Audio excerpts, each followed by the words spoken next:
Stupidity is perhaps so directly in our faces that we cannot see it.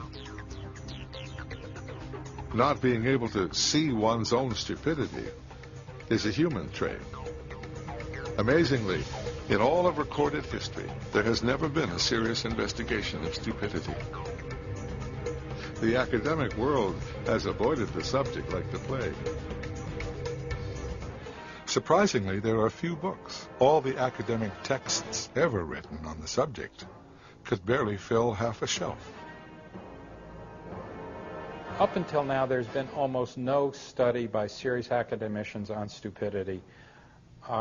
Most of the books that have been written, and there are only about 7 or 8, are really anecdotal books. They just really give you a whole string of examples of stupid behavior. And they're interesting books, they're amusing, they're fun to read.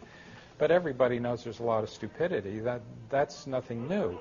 And when you read all those books, you don't come out really having learned anything other than they're more stupid people than you realize. I've never found anyone who had a decent definition of intelligence or stupidity. We don't really know what it is, but it's there. We're scared of it.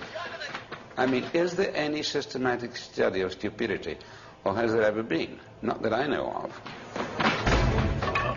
Well, I had a great deal of trouble getting the book published because publishers just wouldn't touch it. 20 years ago, stupidity was an absolute taboo topic. It just was not popular at all.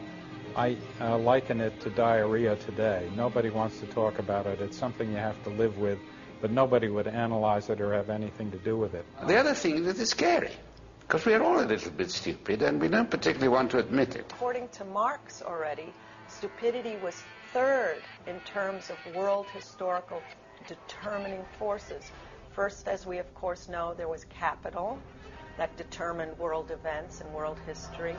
Then there was violence, and stupidity comes in third as being absolutely crucial and determinant in the shaping and contouring of world events. You don't see too many books on serious psychology bookshelves that have to do with stupidity.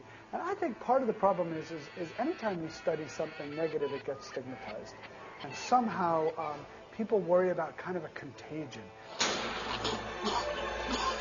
As long as we don't know what stupidity is, how can we know what knowledge is? We are very stupid. Einstein said that the universe and stupidity are infinite, but he's not so sure about, Einstein says that the universe and stupidity are limited, but he's not so sure about